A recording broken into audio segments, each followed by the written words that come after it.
زندگی کا سبق۔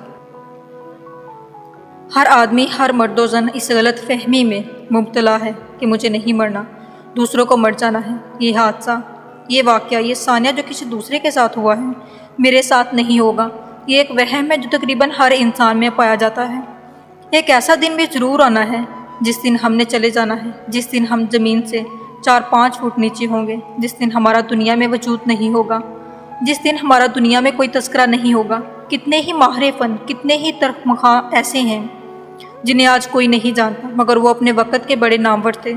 ہم بھی اپنے بڑوں کو نہیں جانتے، ہمیں اپنی تاریخ کا بھی نہیں پتہ۔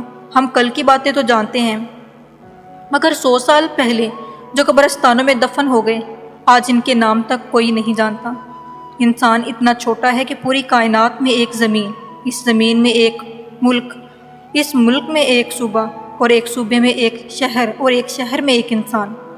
یہ ہے اس کی ویلیو کہ اسے دفن ہونے کے لیے 6 فٹ زمین چاہیے، اس کے بعد مٹی، گرد و غبار، ہفتے، مہینے، سال، صدیاں گزر جاتی ہیں۔ ایک وقت ایسا آتا ہے کہ پھر اس کے متعلق کہا جاتا ہے کہ وہ کبھی ہوتے تھے۔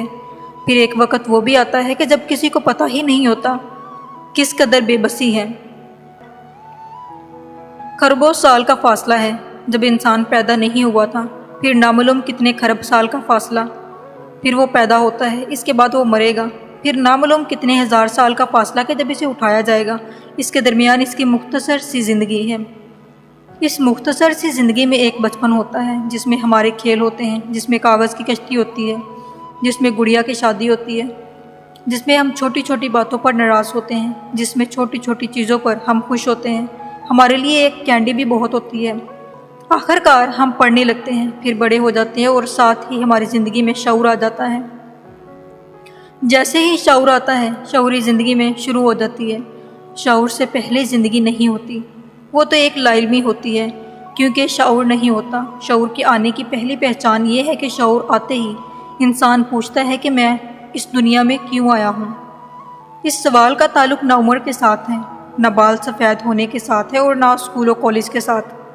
یہ سوال کبھی بھی اٹھ سکتا ہے۔ دنیا کی کسی مخلوق میں یہ سوال نہیں اٹھتا، صرف انسان وہ مخلوق ہے جس کے دل میں یہ سوال اٹھتا ہے۔ ایک دانشور کہتا ہے کہ ذرا سوچئے کہ تخلیق انسان سے پہلے انسان بنانے والے خالق کے خیال میں تھا، پھر اس کی تخلیق کی گئی تو یہ جان جائے کہ میں قیمتی ہوں، دوسری مخلوقات سے بہت افضل ہوں، دوسری مخلوقات کا سردار ہوں، وہی اشرف المخلوق کہلانے کا حقدار ہے۔ شعور بتاتا ہے کہ عام مخلوق نہیں ہے، ہم بڑے انسان ہیں، ہم بڑے کام کے لیے آئے ہیں۔ دنیا میں صرف پیدا ہو جانا، مر جانا زندگی نہیں ہے۔ جب یہ بات حضرت علامہ اقبال کو سمجھ آتی ہے تو وہ فرماتے ہیں کہ تقدیر کے پابند ہیں نباتات و جمادات، مومن فقط احکام الہی کا ہے پابند۔ تقدیر تو نباتات کے لیے ہے، انسان تو تقدیر لکھنے والا ہے۔